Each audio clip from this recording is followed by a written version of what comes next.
Which brings us to a grand total of 1 year living full-time on the road. We're Mela and Don. And we travel full-time in our 40-foot bus. With our cats Pizzicato And Mr. Sweetface. We just had our 1-year anniversary of full-time travel, and we're looking back at our expenses to see how much it cost us to travel full-time for 365 days. We'll be breaking down all the costs. We do not have an electric bill. It's amazing being energy independent. What we were shocked to find out was our biggest expense. Spending less money on our rent than I did when I was 23. That's crazy. And we're going to be sharing what we're going to do to change our finances for the year to come.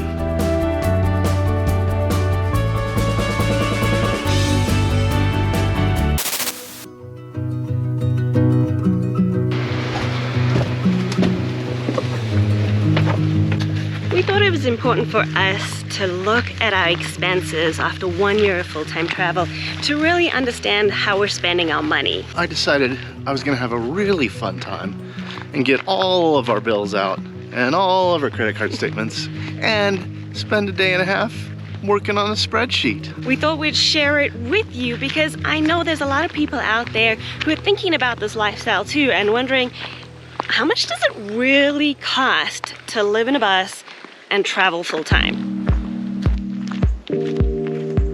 So now that we've looked at the numbers, we have the ability to kind of analyze what we spent money on and kind of know now if traveling full-time is more affordable than our old sticks and bricks life. But before we dive into all the details and share our expenses with you, we would like to hear from you. What do you think our biggest expense is? We're gonna have categories, utilities, what we're calling rent, which is our diesel costs and camping costs.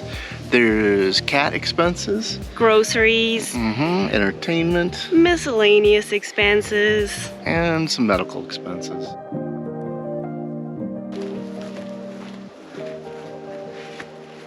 Now this week, we're not spending a dime on camping. We're mooch docking, parked at our friend's property in the Black Hills. Thank you, Jared and Andrea and Missy and Chris. Which leads us to our first expense. We don't have rent or a mortgage. So what we consider our rent in this lifestyle is a combination of our camping fees and diesel costs. For our first year of traveling full-time, we spent 12% of our total budget on camping for a total of $4,617. Now that's a little bit more money than we kind of thought we were gonna spend. We had this whole vision of driving into the woods and just living for free for the entire year. That didn't happen because of our choices, because of the places we wanted to see. So some months we spent more on camping and some months we didn't, but it averages out to that amount. Yeah, so for instance, we spent December, January, February, and March, and I think we only spent $200 on camping in those months. Yeah. So some other states that we traveled in were more pricey, and that's why our camping fees went up so much. Yeah, staying at campgrounds for a short amount of time gets expensive fast. We were also able to take advantage of joining the Escapees membership. That was like $50 for the year. Because we're Escapees members, we're able to stay at the parks. Some of the parks, the dry camping, is as little as $5 a night, like the one we stayed at near Yosemite. Yeah, so joining some memberships really is worthwhile in that way because you will get much lower camping fees. Another way that we were able to save money on camping is we joined Harvest Hosts for about $120 some a year, where we have access to 7,000 golf courses, wineries, breweries, farms, ranches. Now, if you stay at a Harvest Host, it's expected that you're going to spend some money at the business. We love staying at farms and ranches where we get to buy their local produce. We'd be grocery shopping anyway, so I don't know if that counts as like an extra expense. Well, in total, we spent $644 on both our Harvest Host membership and purchasing goods at Harvest Host locations. We stayed 29 days. That's almost a month at Harvest Host locations over the last year, which is a lot. and including the money we spent at the Harvest Host, whether we were wine tasting, purchasing vegetables, meat, or taking a tour of their facility, we spent $22 a night to stay at them. And remember, that means that's food you're eating too. Yeah, so it's great when you have a long travel day, you pull into a nice level parking spot and have a hot meal that night. You don't have to cook. We'll include a link to our Harvest Host partnership. Lie in my face. We'll include a link to our Harvest Host partnership link below if you do want to join or learn more about it. We'll get a little kickback and that'll help us pay for our Harvest Host membership for next year. The other thing that we consider part of our rent is diesel. And as you know, we have a big bus. We have a lot to spend on diesel. So what did we spend for an entire year? $2,888. That's 7% of our spending. If we break it down to the months, it's $241 a month, which isn't bad. Your diesel cost is going to vary based on how fast you travel. If you're not traveling fast, obviously you'll be spending less on diesel. Something to consider. We try to stay a week to 2 weeks in places. Sometimes that hasn't happened. It can't happen. So sometimes we did travel faster than that. Our rent with camping, our clubs, and our diesel, the total is $7,517. Monthly cost for what we're calling our rent, $626.41. That's crazy, because more than 22 years ago, I stayed in a studio apartment and that cost $800 a month. So we're spending less money on our rent right now than I did when I was 23. In our old life, before we bought the bus, when we lived in Sticks and Bricks house, our rent was $3,200. Considering it was Los Angeles, that was actually pretty affordable rent too. So we definitely have way brought down our rent costs living this lifestyle. How much have we brought it down? We brought it down 71%. Our next category is bus maintenance. For this past year, 6% of our expenses went towards bus parts and maintenance, which was $2,390 for the year. Which is about $200 a month average. This includes our first week of travel when we discovered we had a flat tire. It also includes when our temperature sensor gauge on our engine was acting up. Luckily, we found out that that was just a wire that had been stripped and was shorting out when it hit the metal. Now this is probably pretty conservative, don't you think, for bus maintenance? Very much so. And I know moving forward, we have plans to spend about $5,000 because we need new tires. So for our first year, that was really low, but we know that that could be higher in the future, and it's something you always have to plan for, that something could go wrong when you're driving a vintage vehicle around. Something could go wrong that you need to pay for, and it can be expensive. Comment below if when Mela references 1996 as vintage, you feel really old. Now, other expenses were auto registration for both the bus and our Jeep, as well as insurance for the bus and the Jeep. We spent 2% on auto registration, $941 for the year, which breaks down to $79 a month. 5% on insurance, that's $1,649 for the year, $138 a month, and that covers both the bus and the Jeep.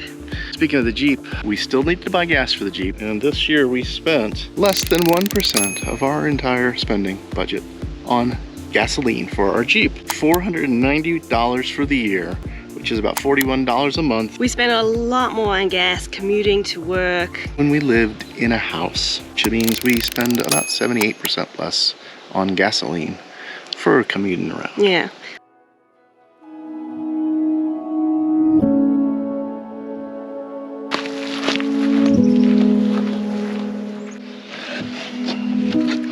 All right, next expense, utilities. Let's start by talking about the utility bills we do not have anymore. We do not have an electric bill. We're self-sufficient as far as electricity goes, as long as we have sunshine. the sunshine. Thanks to our Battleborn batteries, our Victron electronics setup, and our solar panels. It's amazing being energy independent in that way. We don't spend any money on water.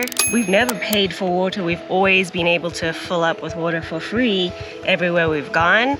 And we don't spend any money on our trash. If we've been staying at campgrounds, we're able to just throw trash away there. Otherwise, you go to a gas station or something. But we did have some utilities that we were a little shocked by at how much of our budget we spent on them. We have to spend more on our phones and connectivity on the road to make sure we can work. Yeah, so we started our travels with Starlink, Verizon, T-Mobile, and AT&T because we had no idea which one was gonna work best for us. After a few months, we went ahead and dropped our Verizon, which cut our bill back $150 a month, which is great. That means we spent 11% of our budget on internet connectivity, and that's $4,324 or $362 a month. Now moving forward, it is going to be less because we did drop our Verizon service. Our AT&T service is our phones. We're on one of those plans where you're slowly paying off your phone. That was about 9% of our budget, $3,523, averaged around $294 a month. It is kind of another work expense for us that we feel it is financially worth it. Because we have to be able to stay connected on the internet to upload videos. Another of our expenses is the things we do to make this YouTube channel for you guys. We spent $1,928 purely on Rehabilitate YouTube channel. That means 5% of our budget is going towards things we need for the channel. That includes software, all the apps that we use, A website. and it all does kind of add up. $161 a month. Which is why we need Patreon. We have a group called the Rehab Tribe who financially support us and mentally and spiritually support us on this journey. We do special videos exclusively for the Rehab Tribe on Patreon. We give them early access to our YouTube videos. We really appreciate our tribe. For as little as $3 a month, you can join our tribe and help us pay these expenses. Now, if you're watching this on your smart TV or something, you may not know that in YouTube we always link to Patreon so that you could join and help us keep making videos for you. If you want to go ahead and grab your computer, you can go to patreon.com/Rehabit8 and learn more about the Rehab Tribe. We'd love for you to be a part of it.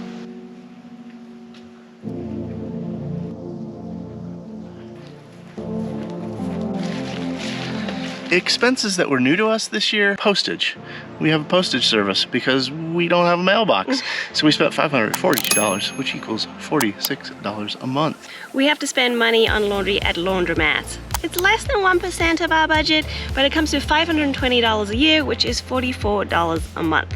Less than 0.2% of our budget went to apps, which help us navigate around for $84, which is about $7 a month. Our friends have this cute little pond down here, and today's gonna be one of those warm days, so we're gonna go down and maybe go for a dip in a little bit. But we've still got a couple more categories to get through. Next one's kind of miscellaneous stuff, which includes various things like clothes or getting a haircut or makeup, something like that, which is about 2%, $865 for the year, which breaks down to $73 a month. It's drastically less than we used to spend on things, so not too bad. Yeah, not bad at all. We also spend about 3% on medical.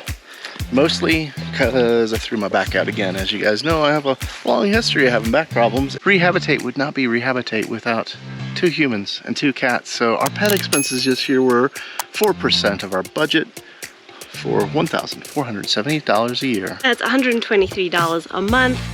Mr. Sweetface did need surgery this year, so hopefully that doesn't happen in the future, but they do need their shots and checkups with the vets and food and litter. And another thing we had done, which has cut back our food costs, is Mela is making the cats homemade wet food for once a day eating. They still nibble on dry food throughout the day. That cuts back drastically how much we would spend on buying canned cat food.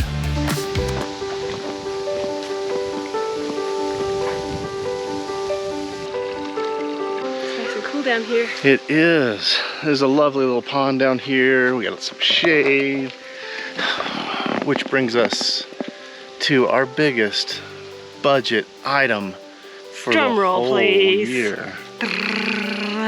What do you think it is? If you guessed food and entertainment, well, guess what? You are the winner of being right. First, we spent 2% on entertainment and activities. This is sightseeing, entry fees for museums. Most of the stuff we do is free, so yeah, 2% on activities, $903 a year, comes to $76 a month. I think that's fair. I think we were extra conservative because we didn't want to spend a lot of money, and we kept thinking, well, if we don't go spend money on this concert, or if we don't go to this museum, it'll save us some money in the long run. Maybe it saved us some, but boy, we did not spend very much on activities. We spent 7% of our budget on eating out. In total, on eating out, we spent $2,578, which we both feel is kind of reasonable. $215, that's Probably less than we used to spend eating Definitely. out, but tiny little bit of room for improvement. I think we can be a little more frugal. and 20% of our budget on groceries. That 20% on groceries was a shock to us. Eating well is important to us. We do prioritize what we put in our bodies. We eat organic chicken, pasture-raised eggs. We try to buy organic veggies. I'm gluten and dairy free, so those products can also be more expensive. So I guess it makes sense that is our biggest expense, but it is not what we thought would be our biggest expense. So in total for food, we spent $10,204 a year, which is $850 a month. Now that is surprisingly a big improvement. In our old Sticks and Bricks life, we budgeted about $1,500 a month for food. So even though this is our biggest expense here, it's not something that I feel like we're going to cut back on drastically. We're shifting where we put our money, our resources, and our time, and we're putting a little bit more money into eating even healthier. So I won't be surprised if it goes up Yeah. slightly. Which brings us to a grand total of 1 year living full-time on the road. We spent $39,082. Which our monthly cost is then $3,257. Compare that to the life we lived before in the city. That's only $57 more than what we spent on rent. Just rent alone. Our rent in our previous life was around $3,200, and this is 4 years ago. It'd probably be more Way today. more. That's a huge savings in the way we live our lives. And with that, Mella's been able to make the YouTube channel her primary focus for her work time. She gave up her Pilates practice for us to do this. Which was scary. We were giving up a whole income, and the YouTube channel has taken that over. It does not pay as well right now Nope. as what the money I used to earn.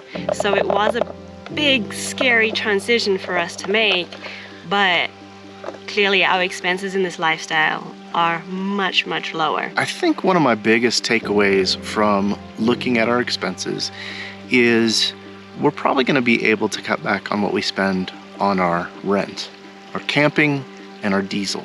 We did a giant loop leaving the Midwest down through the South into Arizona, all the way up through California, up into Washington State, and then driving all the way back. That's a good amount of mileage for 1 year. If we don't move as fast and we don't go as far, we can cut a lot out on diesel cost. So moving forward to year 2, we're going to make the conscious choice of spending less money on camping. Yes, and that means we either prioritize spending a longer time when we're actually going to pay for camping because it gets so much cheaper, like 20 bucks or 30 bucks a day, versus short-term 3-5 day stints that add up real quick if we do pay. However, we're going to be focused on Free camping. BLM land. Yeah, there's so many free camping options, and we just have to make the choice of going where the free camping is. Whereas this past year, we went exactly where we wanted to and then had to just pay what the prices were. For our first year, we weren't trying to be as frugal as possible. There are definitely ways to live this lifestyle cheaper than what we are doing, but I'm pretty happy with the money that we've spent, but there is some room for improvement next year, and I hope that anybody out there who is interested in this lifestyle got some good information from this video, because it was a little vulnerable sharing all our expenses with you guys. And if you'd love to support us as we continue to make videos like this, please head over to patreon.com/Rehabit8 and sign up to join the Rehabit tribe. We know not everybody can afford to join the Rehabit tribe, but you can help us for free just by pushing that like button, subscribing, or commenting below. And before we bought our bus, our rent was $3,200 a month, which means we spent $3,000, which means we spent $38,400 a month, which means, let me redo that whole thing. Our next category of expense is bus maintenance. 6% of our expenses goes towards, no, let me say that. Our next category is bus maintenance. Why are you laughing? Our next expense is bus maintenance. So over our first year, we spent 6% on bus maintenance, which was $2,390. Ah! I think you could just... Hard to walk and talk. We do it all the time. No, but I've got to look at the numbers and say them and stuff is just hard. Take 3.